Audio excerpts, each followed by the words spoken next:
So I did the little things as a basketball player that I knew could help me, make a career out of it. And that's like following a shot, rebounding the ball, going to the offensive glass, and blocking shots and running up and down the floor. I feel that a lot of players in the NBA would love to play in this system because it gives you a chance to really express yourself out on the floor, and everybody gets a chance to be a part of the offense as well as the defense, and a lot of players like that. They call it street ball. We call it free flowing.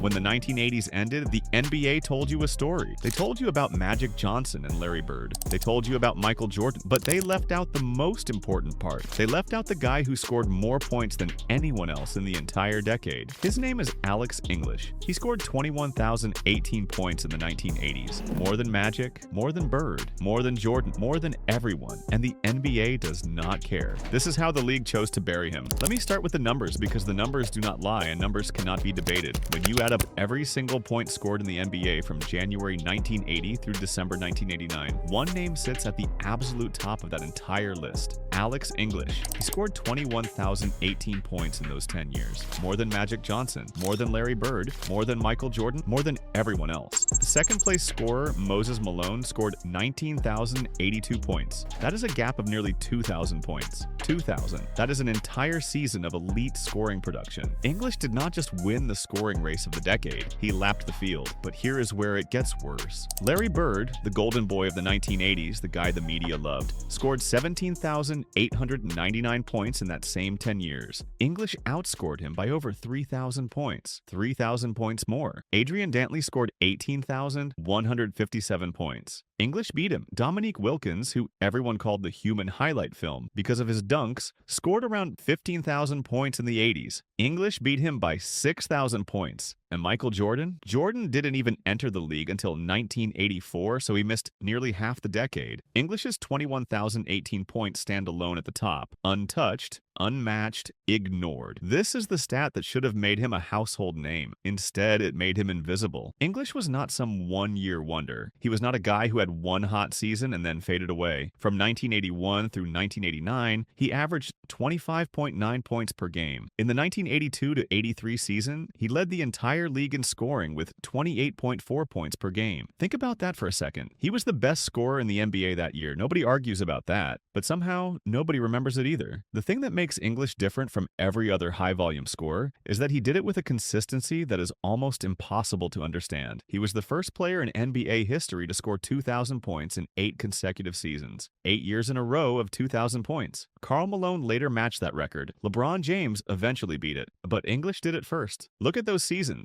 In 1981 to 82, he scored 2,551 points. In 1982 to 83, he scored 2,326 points. In 1983 to 84, he scored 2,642 points. In 1984 to 85, he scored 2,262 points. In 1985 to 86, at age 32, he scored 2,414 points. In 1986 to 87, he scored 2,345 points. In 1987 to 88, he scored exactly 2,000 points. In 1988 to 89, at age 35, he scored 2,175 points. This is not luck. This is not a fluke. This is a man who showed up every single night for 8 straight years and put the ball in the basket, more times than anyone else, year after year after year. And he did it while barely missing a game. In the entire decade, English missed just 7 regular season games for the Denver Nuggets. 7 games. In 10 years. That is reliability that modern fans cannot even comprehend. While other superstars were dealing with injuries and sitting out games, English was there. He was available. He was consistent. He was the constant variable in a league that was constantly changing around him. But here's the problem. Here is why the NBA wants you to forget about him. English played for the Denver Nuggets under a coach named Doug Moe, and Moe ran an offense that terrified the NBA. It was called the passing game, but everyone knew it as run and gun. The Nuggets averaged 126.5 points per game in 1981 to 82. That is the highest scoring average in NBA history. They scored 100 points in every single game that season. Every single game. The league looked at those numbers and decided that English's points did not count the same way other points counted. They decided he was playing in a system that inflated his numbers. They decided he was just a volume scorer in a high-pace offense. This argument sounds smart until you look at it. Yes, the Nuggets played fast. Yes, they scored a lot, but English still had to make the shots. The passing game had the 2-second rule. You could not hold the ball for more than 2 seconds. You had to shoot, pass, or drive immediately. This meant English was not being spoon-fed easy baskets. He was reading defense in real time. He was moving without the ball. He was making quick decisions and finishing difficult shots in crowded lanes. And here's the thing that proves English was not just a system player. His efficiency was extraordinary. In 1981 to 82, he shot 55.1% from the field while averaging 25.4 points per game. 55%. For a player taking most of his shots from the mid-range, from 12 to 18 feet, that is staggering. To put this in perspective, Kobe Bryant, one of the greatest scorers of the 2000s, had a career field goal percentage of 44.7% and never topped 47% in a single season. English shot better than that from the floor. This was not inflation. This was excellence. English's game was built on mastery of the mid-range shot. His shooting form was unorthodox and unique. He used an extremely high release point, extending his arms fully above his head. His long, lanky frame at 6'7" made it almost impossible for defenders to block his shot. Teammates and observers called him the Blade because of his precision and his economy of motion. If a defender did not challenge, he would shoot with a simple wrist flick. If they did challenge, he would take one dribble to reset his rhythm and then rise into that high release. He did not waste energy. He did not rely on explosive athleticism. He dissected defenses. He was a sniper in an era that did not appreciate snipers. English's efficiency compares to modern superstars. In the 2000s, Kobe Bryant scored 21,065 points in 29,476 minutes. English scored 21,018 points in 29,208 minutes. Kobe required 268 more minutes for only 47 more points. English shot 51% from the field. Kobe shot 46%. English was more efficient with the ball. When modern fans praise Kobe's scoring output as one of the greatest achievements in basketball history, they are praising production that English matched with greater efficiency. English did more with less. But English is forgotten while Kobe is immortalized in the history books. English's consistency extended even into his late 30s, which is when most professional athletes begin to decline. In the 1988 to 1989 season, at age 35, he averaged 26.5 points per game. This was one of the highest scoring averages ever recorded for a player aged 35 or older. It did not happen again until LeBron James started breaking old man records in the 2020s. This proves that English's game relied on skill and craft, not on explosive athleticism that fades with age. He could age gracefully because he was not blowing past defenders. He was out-positioning them and shooting over them. I need you to subscribe right now. I need you to hit that button because what I'm about to tell you changes everything about how you understand the NBA and how history is written. Before we go any further, comment below and tell me this. Did you already know that Alex English was the leading scorer of the 1980s? Be honest. I am guessing most of you did not. That is the problem. That is exactly the problem. A man who scored more points than anyone else in an entire decade is not even on your radar. Subscribe if you want to hear stories like this. Subscribe if you want the truth about the players the NBA tries to bury. But there is a moment. There is one moment where history could have changed completely. There is one moment where Alex English could have gotten the recognition he deserved. And that moment almost happened in 1985. The 1984 to 85 Nuggets won 52 games and the Midwest Division. They beat the Spurs and Jazz in the playoffs. They made it to the Western Conference Finals against the top-seeded Lakers. This was their deepest playoff run with English, and English was playing at an elite level. And in Game 1, he scored 30 points. In Game 2, he exploded for 40 points and led Denver to a 136 to 114 victory, stealing home court advantage. English averaged 30.3 points per game in the series, matching Magic Johnson and Kareem. He was proving that the Nuggets could win in the playoffs. And then in Game 4, everything changed. English had already scored 28 points and was dominating. In the third quarter, Kareem Abdul-Jabbar, frustrated by the physical play, swung his elbow. The blow struck English's hand. It broke his thumb. English was forced out. He could not play the rest of the series. The Nuggets lost Game 4 by 4 points, 120 to 116. They were blown out in Game 5. The Lakers went on to win. English has said that if his thumb had not been broken, the Nuggets had a chance. Maybe they lose to Boston in the finals, but they get there. And getting to the finals changes everything. This one moment moment. This broken thumb likely cost English a finals appearance. And a finals appearance changes everything about how you are remembered in basketball. Ring culture runs the NBA. Championships are the only thing that matters in the narrative. English never got to the finals. He never got a ring. So the NBA punished him for bad luck. They punished him for running into dynasties. They decided his resume did not matter. But English is not loud. English is not flashy. English does not help the NBA sell tickets with his personality. He did not dunk with ferocity. He did not trash talk. He did not have signature celebrations. He was a self-described introvert in a league of extroverts. He played a surgical game in a decade that wanted flash. He wrote poetry and was involved in social issues. Dominique Wilkins scored fewer points than English in the 1980s. Fewer total points. But Wilkins is ranked higher on all-time lists because he was in the dunk contest. He was the human highlight film. His game was telegenic. It looked good on television for highlight reels. English's game was surgical. It looked like work. And the NBA prefers entertainment over excellence. The NBA prefers dunks over mid-range jump shots. The NBA prefers personalities over substance. Michael Jordan had it all. He had the athleticism and the marketing genius and the personality.